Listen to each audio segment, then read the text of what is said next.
Tahirin wala haula wala quwata illa billahil aliyyil azim. Yang mulia kuasa usaha Ad-Interim Kedutaan Besar Republik Islam Iran, bapak-bapak dan saudara-saudara sekalian, saya merasa mendapat kehormatan sangat besar dengan ajakan dari Bapak Dr. Murtaza Hallaj untuk turut berbicara dalam majelis yang mulia ini, yaitu majelis untuk memperingati atau mengenang tahun ketiga dari wafatnya Al-Maghfurlah Ayatullah Ruhullah Al-Musawi Al-Khumaini.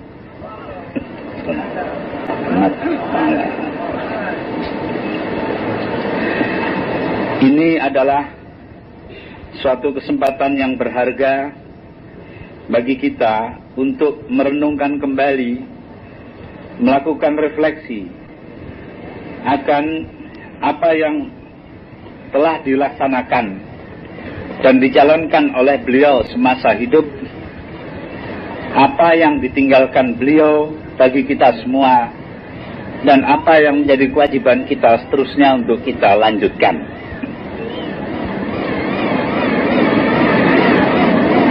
Beliau adalah seorang pejuang besar, seorang tokoh sejarah yang namanya terukir tidak akan dapat dihapuskan dari sejarah dunia. Beliau adalah pembentuk sejarah yang baru setelah sekian lama Islam mengalami kemunduran, mengalami keterbelakangan, mengalami kemiskinan, mengalami penindasan, dan lebih-lebih lagi mengalami kehinaan. Dengan perjuangan yang tidak berhenti, tiada hentinya selama hidup beliau yang sampai berusia lebih dari 80 tahun, melalui jalan sebagai seorang ulama, seorang alim yang menggunakan hanya satu cara, yaitu cara mengajar, mengajak dan menyampaikan ajaran. Beliau telah berhasil merubah jalan pikiran tidak hanya bangsa Iran yang menjadi saudara kita bangsa Indonesia sebagai sesama muslimin, tetapi juga seluruh dunia Islam, dan bahkan sebenarnya merubah jalan pikiran seluruh dunia dari masa kini hingga seterusnya. Bagaimanapun juga pikiran-pikiran dan contoh keteladanan yang beliau berikan telah memberikan bekasnya tersendiri sebagai sesuatu yang tidak dapat dihapuskan. Republik Islam telah berdiri di Iran dan untuk kemudian akan diteruskan di mana-mana. Ini adalah suatu rintisan sangat dahsyat, suatu perubahan yang tidak tanggung-tanggung dalam cara hidup kaum muslimin. Kalau Nabi kita, Nabi besar Muhammad sallallahu alaihi wasallam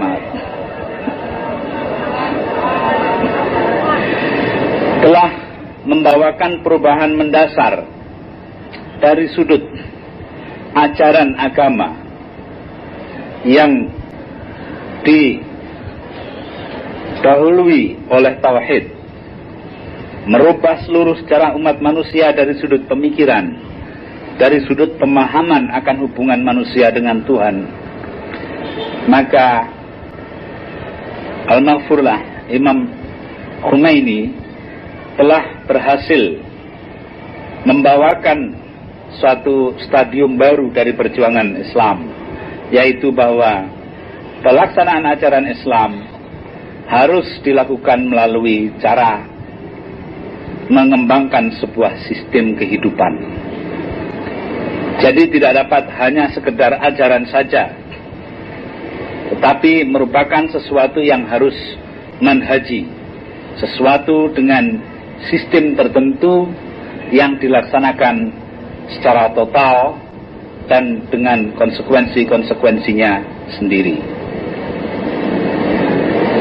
Mungkin kita semua dapat saja berbeda pikiran dengan beliau mengenai bentuk dari sistem yang akan dikembangkan.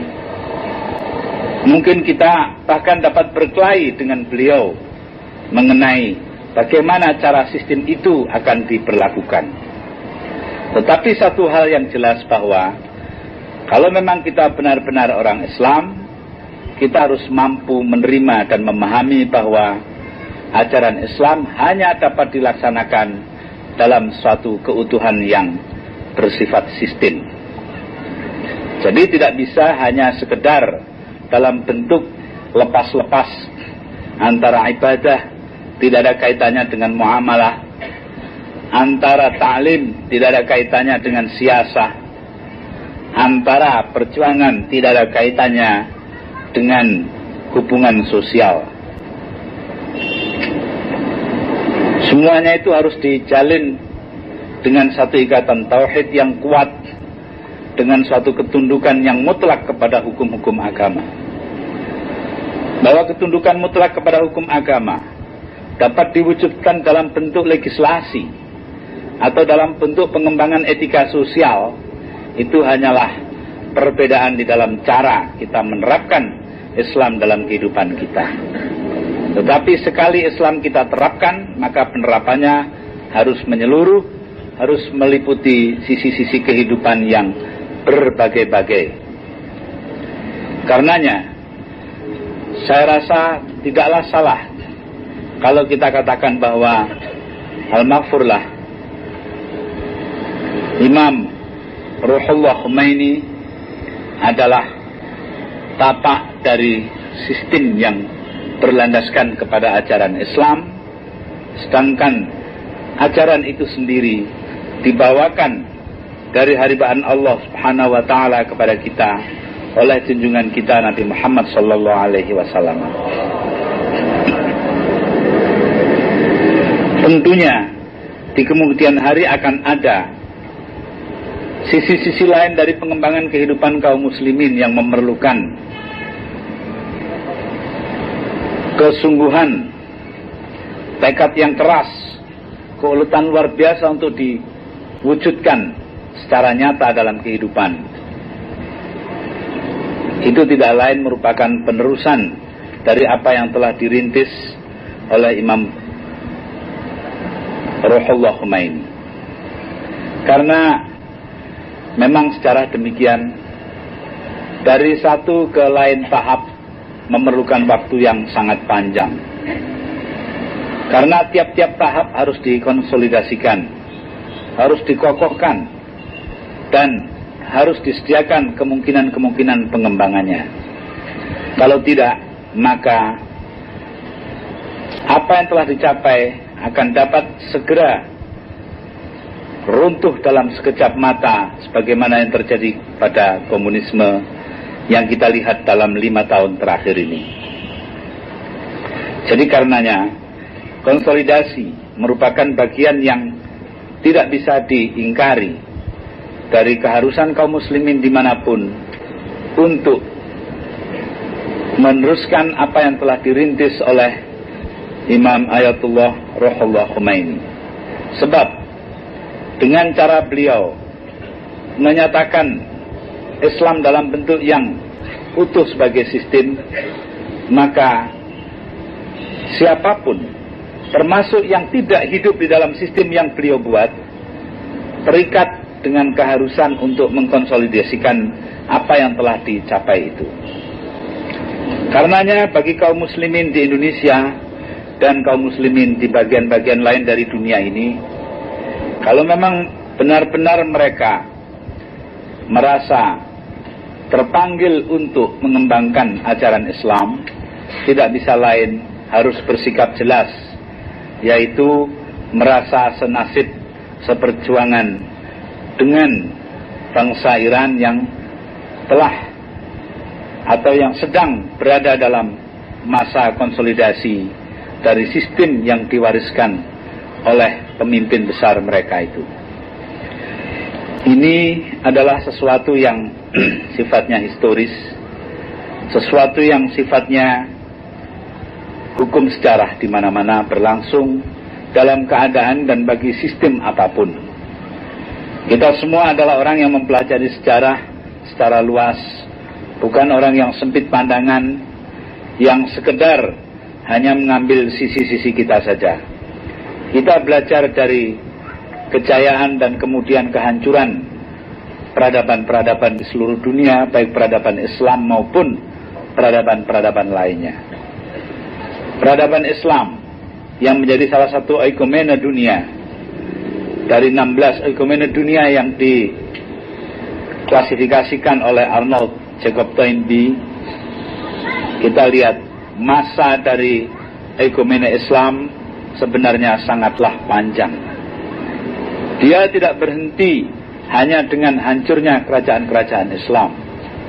Dia tidak berhenti hanya dengan munculnya kerajaan-kerajaan baru, negara-negara baru yang menentang negara-negara Islam. Bahkan dia tidak berhenti hanya karena bangsa-bangsa lain mengadu domba, memecah belah, dan membuat kaum muslimin bercerai-berai. Tidak. Peradaban Islam berjalan terus karena dia berlandaskan tauhid dan dibungkus di dalam bungkusan rapat berupa syariah, akhlak, dan ilmu tradisi keilmuan Islam. Itulah yang diwariskan oleh para ulama kita dari masa ke masa, dari mulai Ahdul Khulafa al-Ula sampai kepada masa sekarang dan insya Allah ke masa yang akan datang. Dalam tradisi sedemikian itu, sekali-sekali bila waktunya tepat, kondisinya memungkinkan, dan kematangan pandangan telah dapat dicapai, maka akan muncul pemikir, pejuang, dan perintis seperti yang kita lihat pada tokoh Imam Khomeini. Ini adalah suatu hal yang sangat menyejukkan hati. Karena bagi kita setelah sekian lama, kita mengalami kemunduran, keterbelakangan, dan penindasan serta kehinaan, maka kita masih bersyukur pada bagian kedua abad ke-20 ini kita masih melihat terwujudnya cita-cita Islam dalam bentuk negara Islam di Iran. Tentu kita tidak dapat melupakan kenyataan, menutup mata terhadap hambatan-hambatan, mungkin kesalahan-kesalahan, dan mungkin juga penyimpangan-penyimpangan yang terjadi dimanapun, karena memang sudah demikian watak manusia. Al-insan mahallul khata' wa nisyan. Karenanya kita belajar dari pengalaman apa yang telah diwariskan dan kita laksanakan bersama-sama oleh kaum muslimin seluruh dunia, baik dalam bentuk langsung mengikuti apa yang diwariskan oleh Al-Maghfurlah Imam Khomeini, maupun dalam bentuk dialogis, termasuk mereka yang berbeda pandangan dan menentang pendapat-pendapat beliau. Kesemuanya adalah proses belajar dari masyarakat Islam yang besar, yang sekarang jumlahnya sudah demikian banyak, merupakan tidak kurang dari 1/6 umat manusia. Ini adalah satu proses besar di mana kita satu sama lain di dalam bersama-sama sependirian tidak boleh lalai untuk saling mengingatkan dan saling menjaga. Tetapi apabila kita mendapati perbedaan dan kalau perlu pertentangan pendapat, maka kita senantiasa sadar bahwa orang yang berbeda dengan kita pendapatnya itu adalah saudara kita juga, adalah orang-orang yang sama cita-citanya dengan kita. Karena itu saya menganggap bahwa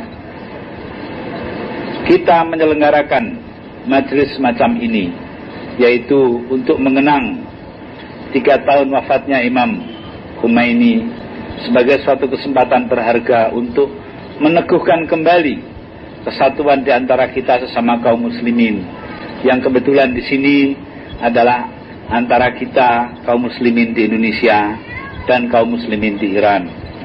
Tentu kita masih merasakan pedihnya penderitaan saudara-saudara kita sesama kaum muslimin di bagian-bagian lain dari dunia. Kita melihat bahwa masih sangat banyak penindasan dialami oleh kaum muslimin, juga pertentangan dan bahkan konflik-konflik fisik terjadi antara kaum muslimin dengan orang-orang lain maupun di antara sesama kaum muslimin. Dan kita harus jujur, itu juga terjadi di negeri kita. Jadi ini adalah suatu kenyataan pahit yang sebenarnya akan mematahkan semangat kita, akan memudarkan harapan kita, akan melembekkan tekad kita.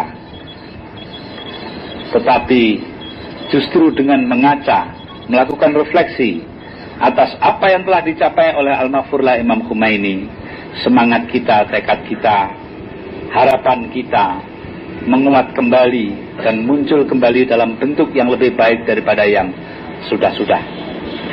Ini saya rasa adalah suatu hal yang sangat perlu mendapatkan perhatian kita. Karena kadangkala di dalam kita bertikai ke dalam, atau kita bertentangan dengan orang di luar kita, maka kita seringkali dihadapkan kepada rasa keputusasaan. Tapi justru seorang yang hanya dengan modal tikar sembahyang, hanya dengan modal ayat-ayat Al-Quran yang ada di dalam dadanya, telah mampu merubah sejarah, maka saya rasa kita semua juga secara kolektif, kalau tidak secara individual, akan mampu melakukan perubahan-perubahan besar dalam kehidupan masyarakat kita, menuju kepada keadilan yang tuntas, menuju kepada kesejahteraan yang diingini oleh Islam, menuju kepada pembebasan diri manusia dari segala hambatan untuk mewujudkan arti dan nilai dirinya sendiri bagi kehidupan ini secara keseluruhan. Nilai-nilai Islam adalah nilai-nilai esensial dari kemanusiaan, dan karenanya Islam merupakan suatu rahmat bagi seluruh alam. Nah, tinggalan dari Imam Khomeini untuk kita semua adalah bagaimana mewujudkan sistem yang membawakan nilai-nilai Islam itu secara tuntas, secara utuh, bukan hanya sekedar secara sepotong-sepotong. Mungkin kemampuan kita, mungkin peluang kita untuk melaksanakan nilai-nilai Islam secara menyeluruh itu belum ada, atau kita sendiri masih jauh dari kekuatan untuk itu, kemampuan untuk itu.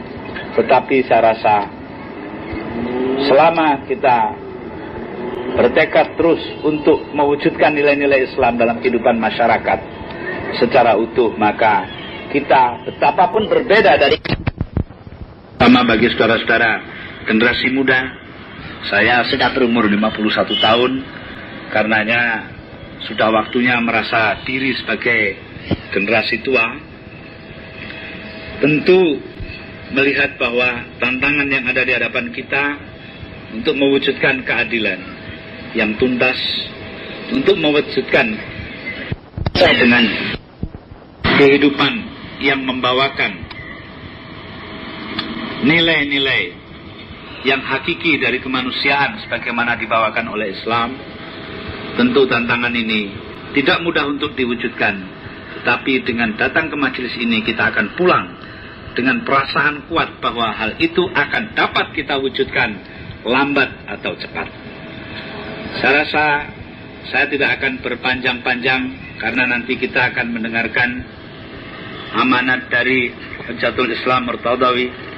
Karena itu saya cukupkan dengan permintaan maaf apabila di sana sini ada kekurangan dan kesalahan dalam apa yang saya kemukakan tadi. Wabillahi taufiq wal hidayah war ridha wal inayah. Assalamualaikum.